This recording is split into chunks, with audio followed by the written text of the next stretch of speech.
একটি ছবি, দুটি বাড়িয়ে দেওয়া হাত আর মন ভোলানো এক শিশুর হাসি। গত ২৭ জুলাই রাজধানীর বাংলাদেশ আর্মি স্টেডিয়ামে অনুষ্ঠিত নতুন কুড়ি স্পোর্টস ২০২৫-২৬-এর সমাপনী অনুষ্ঠানে তোলা সেই ছবি মুহূর্তেই ছড়িয়ে পড়ে সামাজিক যোগাযোগ মাধ্যমে। হাজারো শিশুর ভিড়ে প্রধানমন্ত্রী তারেক রহমানের দিকে হাত বাড়িয়ে থাকা সেই কিশোরের হাসি ছুঁয়ে যায় অসংখ্য মানুষের হৃদয়। কিন্তু সেই হাসির আড়ালে লুকিয়ে ছিল এক গভীর বেদনার গল্প। সে তাহসিন আব্দুল্লাহ।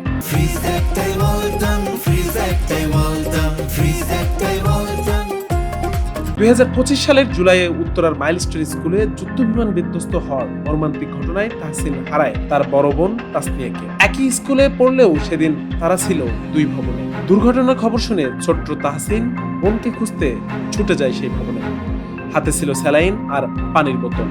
কিন্তু সেই অপেক্ষার প্রহর আর শেষ হয়নি। পরিবারের ভাষ্য অনুযায়ী সেই ঘটনার পর বদলে যায় তাহসিন। প্রাণ খোলা হাসি যেন হারিয়েই ফেলেছিল সে। এক হিলিং সেশনে ছোট্ট হাতে লিখেছিল তার সবচেয়ে প্রিয় মানুষ, তার বেস্ট ফ্রেন্ডকে সে প্রতিদিনই ভীষণ মিস করে। তবে গত ২৭ জুলাই আর্মি স্টেডিয়ামে যেন দেখা মিলেছিল এক নতুন তাহসিন। প্রধানমন্ত্রীকে সামনে পেয়ে উচ্ছ্বাসে ভরে ওঠে তার মন। সেই নির্মল হাসির ছবি ছড়িয়ে পড়ে সামাজিক যোগাযোগ। পরে প্রধানমন্ত্রী তারেক রহমান জানতে পারেন এই হাসিমাখা মুখটির পেছনে রয়েছে এক হৃদয় বেদনার ইতিহাস। এরপর তিনি তাহসিন ও তার পরিবারের খোঁজ খবর নেওয়ার নির্দেশ দেন।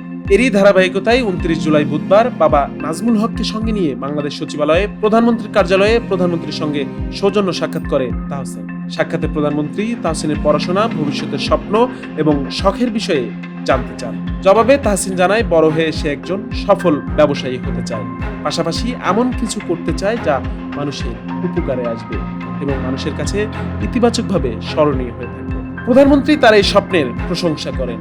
মনোযোগ দিয়ে পড়াশোনা, নিয়মিত খেলাধুলা এবং নিজের লক্ষ্য অর্জনে নিষ্ঠার সঙ্গে কাজ করে যাওয়ার পরামর্শ দেন তিনি। এ সময় প্রধানমন্ত্রী নিজের স্বাক্ষর করা একটি বাস্কেটবল এবং একটি ড্রোন সেট উপহার দেন তাহসিনকে।